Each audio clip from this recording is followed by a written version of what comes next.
எழுதின தீர்க்கதரிசன புஸ்தகம் 30ஆம் அதிகாரம் 18வது வசனம்.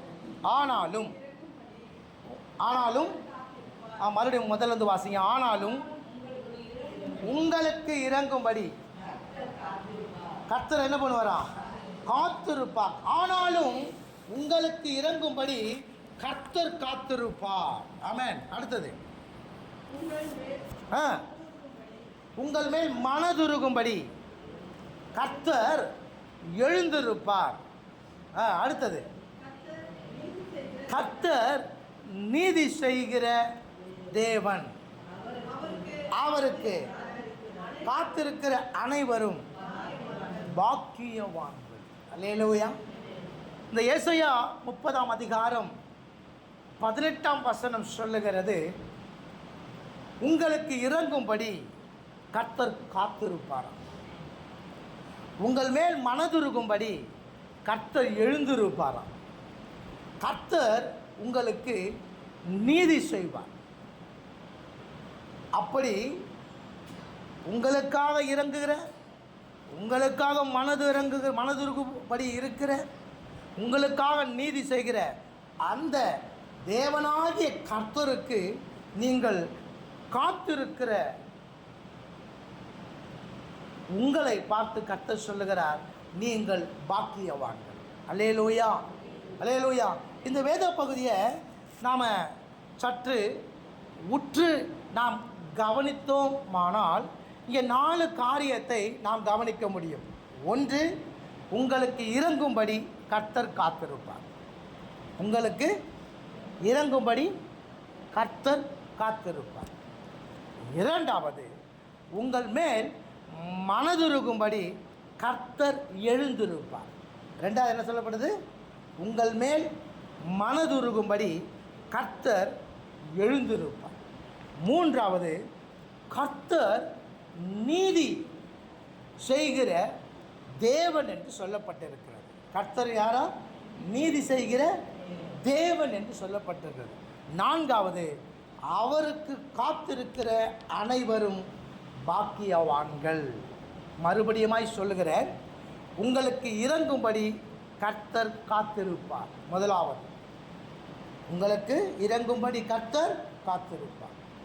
இரண்டாவது, உங்கள் மேல் மனதுருகும்படி கர்த்தர் எழுந்திருப்பார்.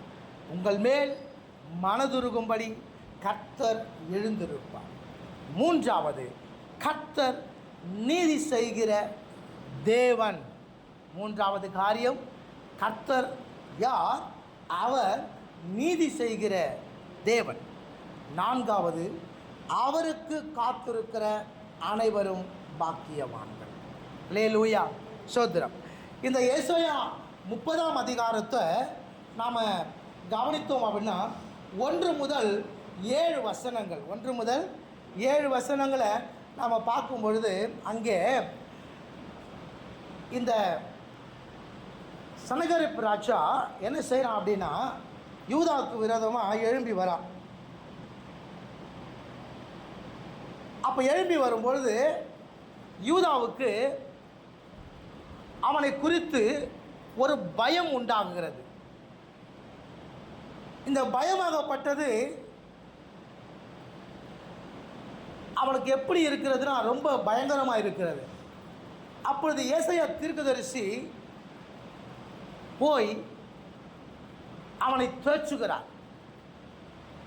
தீர்க்கதரிசன வார்த்தைகளை சொல்லி அவரை தேற்றுகிறார். அநேக ஆலோசனையை அங்கே சொல்லுகிறார். ஆனால் கர்த்தர் கொடுத்த அந்த ஆலோசனையை கொஞ்சம் கூட யூதா கேட்கல. யூதா என்ன பண்ணல? யூதா ஜனம் என்ன பண்ணல? கேட்கல.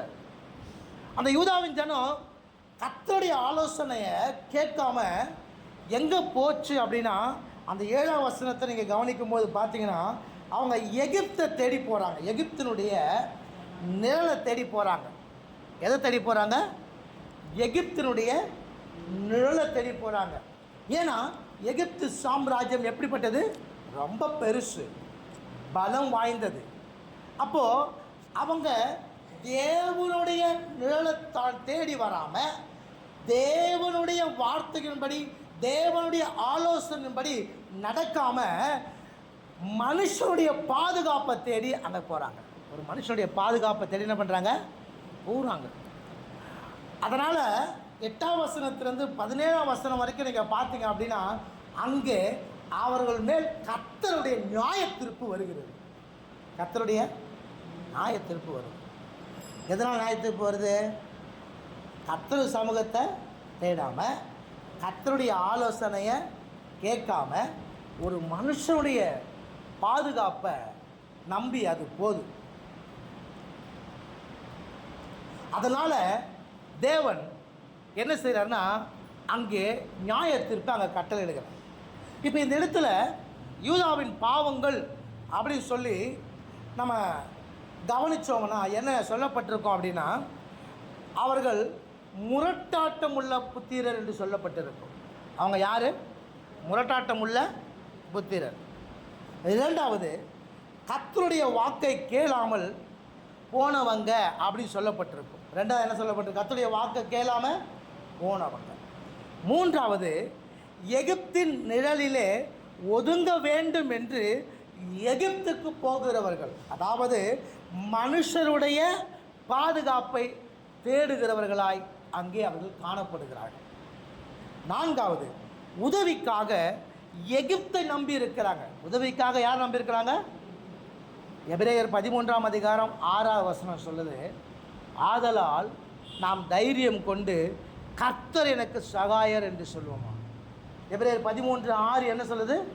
ஆதலால் நாம் தைரியம் கொண்டு கர்த்தர் எனக்கு இக்கட்டிலே உதவி செய்கிறவர் யார்? தேவனாகிய கர்த்தர். அல்லேலூயா. இப்போ இவங்க உதவிக்காக யாரை நம்பி இருக்காங்களாம்? எகிப்தை நம்புகிறாங்களாம்.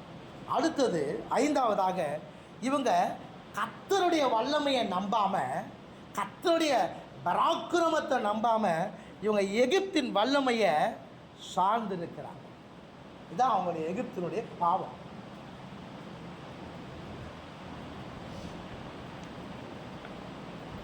ஒருத்தர் அவனுக்கு மேலே யுத்தம் பண்ண வரும் பொழுது அவங்க பயப்படுறாங்க. தீர்க்கதரிசியை கொண்டு கர்த்தர் பேசுகிறார், ஆலோசனையை கொடுக்கிறார். ஆனால் அதை முற்றிலுமாக அதை கவனியாமல், அதற்கு செவி கொடுக்காமல் இவங்க எகிப்து நிழலை தேடி போனதுனால கர்த்தர் நியாய தீர்ப்பு அங்கே கட்டளை எடுக்கிறார்.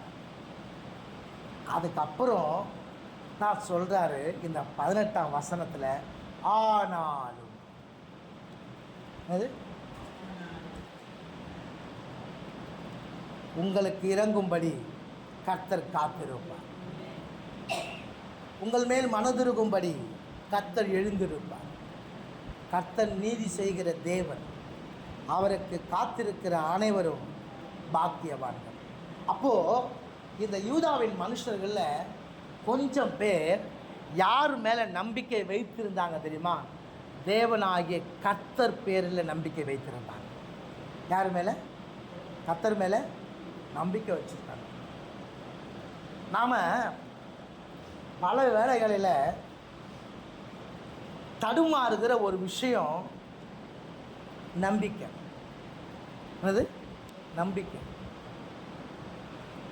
தேவனிடத்தில் முழுமையாக நம்பிக்கை வைப்பதில் ஒரு தடுமாற்றம்.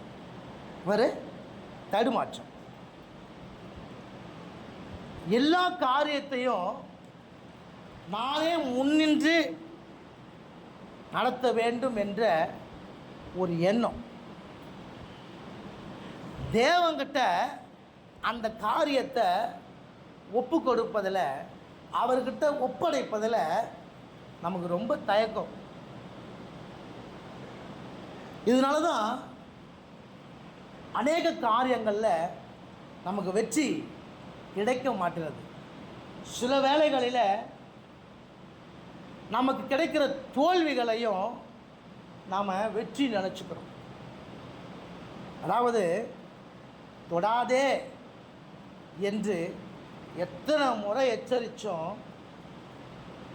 ஒரு குழந்தை என்ன பண்ணும்? நெருப்பை போய் என்ன பண்ணும்? தொட போகும். அதே போல் கர்த்தர் எத்தனை முறை நீ மனுஷனை நம்பாத, அவனுடைய வார்த்தைகள் பொய், நாசியில் சுவாசம் உள்ள மனிதன் என்ன பண்ணாத, அவன் மேலே நம்பிக்கை வைக்காத, பிரபுக்களை நம்புவதை பார்க்கலும் கர்த்தர் பேர் நல்லா பற்றுலாக இருப்பது நலம் ஆண்டவர் சொல்லியிருக்காரு. ஆனால் நாம் கர்த்தர் சொல்கிறாரு, ஏன் மேலே நம்பிக்கை வை, என்ன நம்பு, ஏன் மேலே நம்பிக்கை வச்சு காத்துரு அப்படின்னு ஆண்டவர் சொன்னாலும் நம்ம என்ன பண்ணுறோம்? அவர் மேலே நம்பிக்கை வைக்கிறதுல பயங்கர தயக்கம் காட்டுறோம்.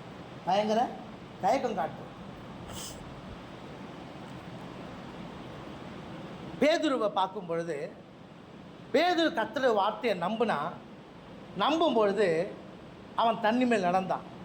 ஆனால் கொஞ்சம் தயக்கம் வந்த பிற்பாடு என்ன ஆயிடுச்சா? தண்ணிக்குள்ளே அவர் தண்ணிக்குள்ளே போயிட்டார். இப்போ மருத்துவர்கள் வராங்க, மருத்துவர்கிட்ட போகிறோம். இப்போ மருத்துவர்கிட்ட போகும்பொழுது மருத்துவர்கள் சில நேரங்களில் சொல்லுவாங்க, இல்லை எங்களால் முடிஞ்ச வரைக்கும் நாங்கள் ட்ரை பண்ணிட்டோம், எங்களால் இதுக்கு மேலே எதுவும் பண்ண முடியாது அப்படின்னு சொல்லும் பொழுது, இப்போ உடனே நம்முடைய சிந்தனை, நம்முடைய எண்ணம், நம்முடைய நோக்கம், நம்முடைய வார்த்தைகள் எல்லாம் எங்கே போக வேண்டும் அப்படின்னா தேவனாகிய கர்த்தரை நோக்கி. அல்லேலூயா, தேவனாகிய கர்த்தரை நோக்கி. ஆனால் அப்படி போகாமல், ஐயோ நான் இப்போ என்ன பண்ண போகிறேன், டாக்டரே கை விட்டுட்டாரே, டாக்டரே நான் நம்பி இருந்தேன், இவங்க எப்படியாவது பிழைக்க வச்சுருவாங்க, இவங்க எப்படியாவது காப்பாற்றிடுவாங்க, இவங்க என்ன ஆனாலும் பரவாயில்ல, எவ்வளவு செலவானாலும் பரவாயில்லன்னு நான் சொன்னேன். ஆனால் இவங்க என்ன பண்ணிட்டாங்க, கடைசி நேரத்தில் இப்படி சொல்லிட்டாங்களே என்று சொல்லி முதலாவது அதை தான் சொல்கிறோமே ஒழிய நாம் என்ன சொல்வது இல்லை, என்ன சிந்திப்பது இல்லை. அப்படின்னா உலகத்திலே இருக்கிறவனும் எனக்குள்ளே இருக்கிறவர் பெரியவர், நிச்சயமாய் அவர் அற்புதம் செய்வார். அல்லேலூயா. அந்த நம்பிக்கை நமக்கு வருவது கிடையாது. இன்றைக்கி அநேகர் மனுஷன் மேலே நம்பிக்கை வச்சு தன்னுடைய வாழ்க்கையை இழந்து போகிறாங்க. இன்றைக்கி அநேகர் இந்த ஃபைனான்ஸ் கம்பெனி மேலே நம்பிக்கை வச்சு என்ன பண்ணுறாங்க, எல்லா காசையும் கொண்டு போய் அங்கே போட்டு கடைசியில் ஏமாந்து போகிறாங்க இல்லையா? ஆனால் ஆண்டவர் சொல்கிறாரு என்ன அப்படின்னா, அப்பா நீ இந்த மலையை பார்த்து பெயர்ந்து போ அப்படி சொன்னால் அது பெயர்ந்து போகும் கர்த்தர் சொன்னார். ஆனால் நம்முடைய உள்ளுக்குள்ளே என்ன நினைக்கிறோம், இதுவரைக்கும் மலைகள் ஒரு நாளும் ஒரு இடத்துலேருந்து இன்னொரு இடத்துக்கு போனது கிடையாது, நாம் சொல்லியா போகுது, நாம் சொல்லியா போகுது இல்லையா?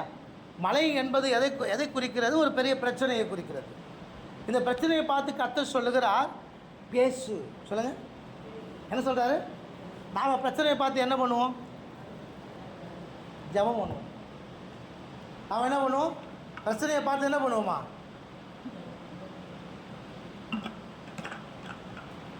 ஜெபம் பண்ணுவோம். ஆனால் கர்த்தர் என்ன சொல்கிறார் அப்படின்னா,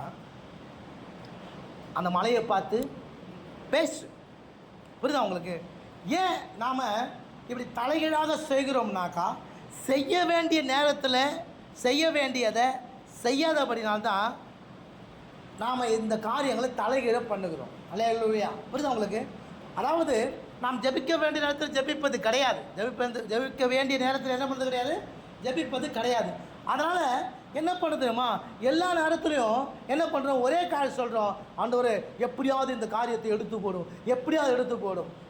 போடும் அல்ல, இயேசுவின் நாமத்தில் சொல்கிறேன், நான் அவருடைய பிள்ளையாக இருக்கிற இந்த மலை, இந்த பிரச்சனை என்னை ஒன்றும் செய்ய முடியாது, இயேசுவின் நாமத்தில் போ அப்படின்னு சொல்லணும்.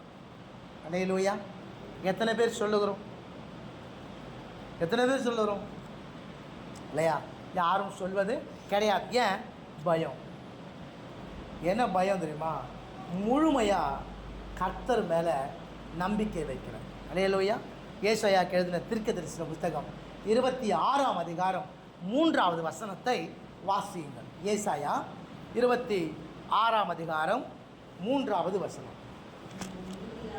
உம்மை உறுதியாய் பற்றிக்கொண்ட மனதுடையவன் உம்மையே நம்பி இருக்கிறபடியினால் நீர் அவனை பூரண சமாதானத்தோடு, அல்லேலூயா, கர்த்தர் நல்லவராக இருக்கிறார்.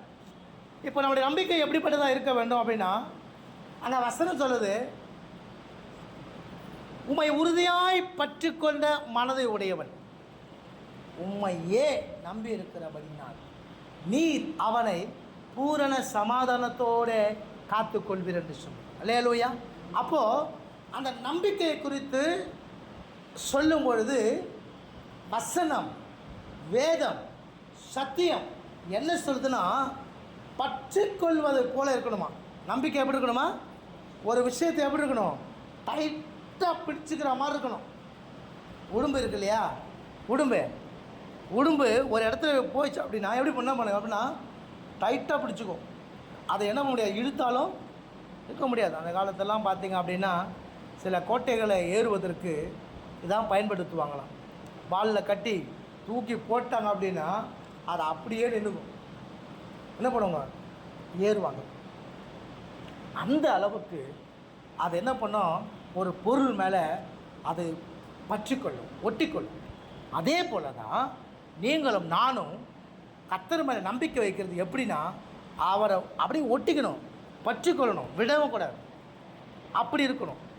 அப்போ பற்றிக்கொள்வதற்கு உதாரணமாக யாரை சொல்லலாம் அப்படின்னா, ரூத்து 1 அதிகாரம் 16, 17, 18 வசனங்களை வாசிக்கும் பொழுது பற்றிக்கொள்வதற்கு நல்ல ஒரு உதாரணம் யார் அப்படின்னா ரூத்து.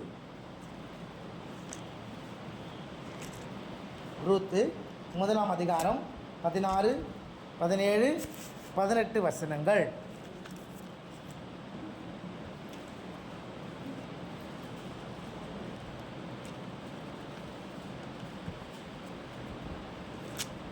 எடுத்தவங்க வாசிங்க.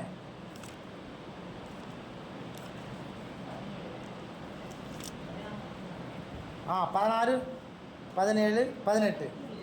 ஆ ஆ ஆ ஆ ஆ என்னோட என்ன பண்ண தேவையில்ல, திரும்பி போவதை பற்றி என் கூட பேசாத. ரூத்து தன்னுடைய மாமியார் இருக்கிற நகோமியை பார்த்து சொல்கிறா,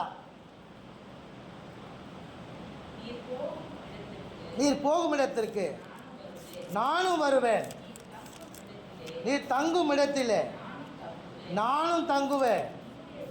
உம்முடைய ஜனம் என்னுடைய ஜனம், உம்முடைய தேவன் என்னுடைய தேவன். நீர் மரணம் அடையும் இடத்தில் நானும் மரணம் அடைந்து அங்கே அடக்கம் பண்ணப்படுவேன். மரணமே அல்லாமல் வேறு ஒன்றும் உம்மை விட்டு என்னை பிரித்தால். எப்படி சொல்கிறா பார்த்தீங்களா?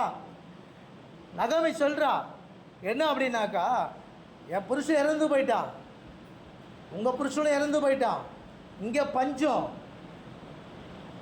இப்போ எனக்கு திருமணமாகி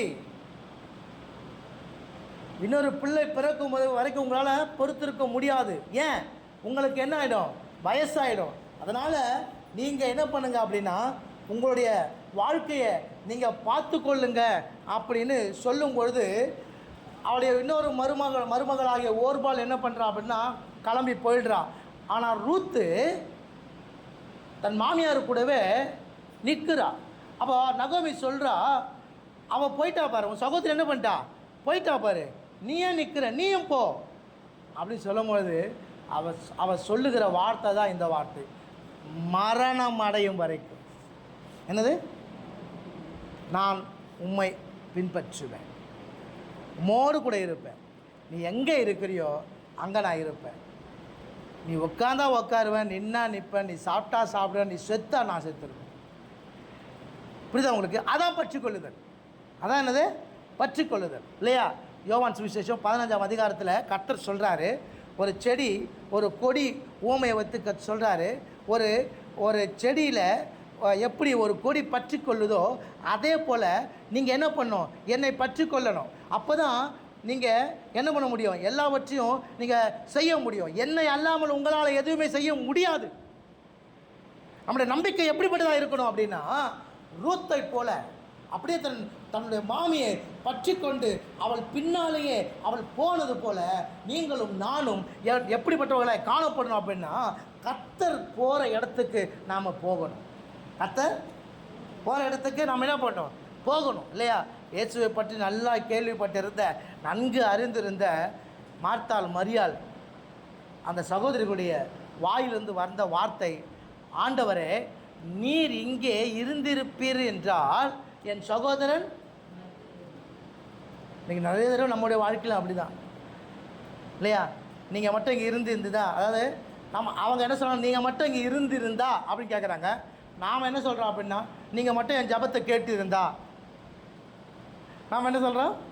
நீங்கள் மட்டும் என் ஜபத்தை கேட்டு இருந்தீங்கன்னா இந்த பிரச்சனை எனக்கு வந்திருக்கவே வந்திருக்காது. ஆனால் வசனம் என்ன சொல்லுது? சங்கீதம் 65:2 அவர் ஜபத்தை கேட்கிறவர். சங்கீதம் 65:2 என்ன சொல்லுது? அவர் ஜபத்தை கேட்கிறவர் என்று சொல்லப்பட்டுகிறது. ஏசாயா 59:1 வசனம் சொல்லுது, அவர் இதோ ரட்சிக்கக்கூடாதபடிக்கு என் கரம் குறுகி போகவில்லை, அவருடைய செவி என்ன ஆகலையா. அப்போ நம்முடைய தேவனாகிய கர்த்தருடைய காது மந்த காது கிடையாது, செவிடு கிடையாது. நம்ம என்ன பேசுகிறோமோ அது அவருக்கு கேட்கும். இல்லையா? புரியுதா உங்களுக்கு? அவங்க என்ன சொல்கிறாங்க? நீர் இங்கே இருந்திருப்பீர் என்றால், நாம அதான் சொல்கிறோம், என் ஜபத்தை கேட்டிருப்பீர் என்றால். வேற ஒன்றும் வித்தியாசம் இல்லை. இதான் எங்கள் பிரச்சனை. ஆனால் அவர் யார் என்று நமக்கு தெரியும், அவருடைய வல்லமை எப்படிப்பட்டதுன்னு தெரியும், அவரால் என்னென்ன காரியம் செய்திருக்கிறார் என்று தெரியும், அவர் நமக்காக என்னென்ன காரியத்தை அவர் செய்து முடித்திருக்கிறான்னு தெரியும். அப்படி தெரிந்திருந்தோம் நாம் சொல்லுகிற வார்த்தை என்ன? என் ஜபத்தை கேட்டிருந்தீர் என்றார். இல்லை, புரியுதா உங்களுக்கு? அப்போ நம்பிக்கை அங்கே அற்று போகிறது. இந்த நம்பிக்கை அற்று போகும் பொழுது, நாம் இப்படி கேட்கும் பொழுது அங்கே என்னதுமாவது கர்த்தருடைய வல்லமை அங்கே குன்றி போகிறது என்று நாம் சொல்லாமல் சொல்கிறோம். உன்னால் எதுவும் செய்ய முடியாது ஆண்டவரே, உன்னால் எதை பண்ண முடியாது, எதையும் செய்ய முடியாது அப்படி நாமளே சொல்லுகிறவராய் நாம் மாறுகிறோம். அப்போது நாம் எப்படி மாறணும் அப்படின்னா, யோபு 13:15 வாசிங்கள்.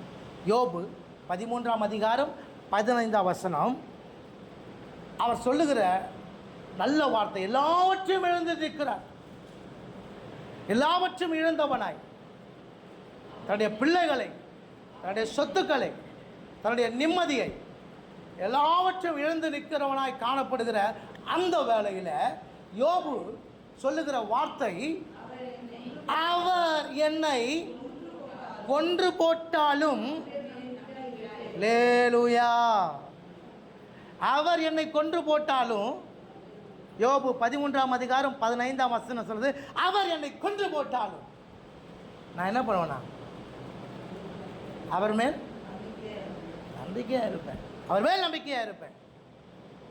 இதுதான் யோபுடைய பதில். நம்முடைய பதில் எப்படியா இருக்கிறது? நம்முடைய பிரச்சனைகள் மத்தியில், நம்முடைய போராட்டத்தின் மத்தியில், போன மாதம் நடக்கும்னு நினச்சேன், நடக்கலை. இந்த மாதம் நடக்குதான்னு பார்ப்போம். இந்த மாதமாவது ஒத்தைய ரெட்டையாக பிடிக்கிற அதான் கிறிஸ்தவ வாழ்க்கையாக இருக்குது இல்லையா? ஆற்றுல ஒரு கால், சேத்துல ஒரு கால் இல்லையா? ஆனால் கர்த்தருடைய வார்த்தை நமக்கு என்ன? உங்களுக்கு இறங்கும்படி கர்த்தர் காத்திருப்பாராம். இல்லையா? எப்போ வெயிட் பண்ணியிருப்பார் இல்லையா?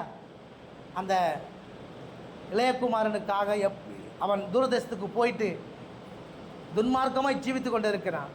ஆனால் எப்போ அவன் வருவான் அப்படின்னு அந்த தகப்பன் என்ன பண்ணியிருந்தாரான்? காத்து கொண்டதுனால்தான் அவன் வருத்துக்கு முன்னாடியே ஓடி போய் அவனை பார்த்தோன்னு ஓடி போய் கட்டி பிடிக்கிறார். அப்போ அந்த கண்கள் காத்து இருக்குது. அடுத்தது சொல்லுது, உங்கள் மேல் மனதிருக்கும்படி கர்த்தர் எழுந்திருப்பார். உங்கள் மேல் மனதிருக்கும்படி கர்த்தர் போடுவான், எழுந்திருப்பார். மூன்றாவது சொல்கிறாரு, கர்த்தர் உங்களுக்கு நீதி செய்வார். அவர் நீதி செய்கிற தேவன். அல்லேலூயா. அவருக்கு காத்திருக்கிற யார் காத்திருப்பா? யார் காத்திருப்பா? நம்பிக்கை வச்சுருக்கவங்க தான் காத்திருப்பாங்க. சொல்லுங்கள், நம்பிக்கை வச்சுருக்கவங்க தான் காத்திருவோம். தாவீதுடைய ஒரு வேலைக்காரன், தாவீது போயிடுவான், அவன் வர்றதுக்கு 1 வருஷம் ஆகும். 1 வருஷம் அவன் வீட்டுக்குள்ளே போக மாட்டான், குளிக்க மாட்டான், எதுவுமே செய்ய மாட்டான், வஸ்திரத்தை மாற்ற மாட்டான், அப்படியே காத்திருப்பான். என் ராஜா போயிருக்க திரும்ப வரும் வரை. லேலூயா. நம்பிக்கை பார்த்தீங்களா? போனவன் திரும்ப நிச்சயம் வருவான். நம்பிக்கை இருக்கிறவங்க தான் காத்திருப்பாங்க. சொல்லுங்கள், நம்பிக்கை இருக்கிறவங்க தான்.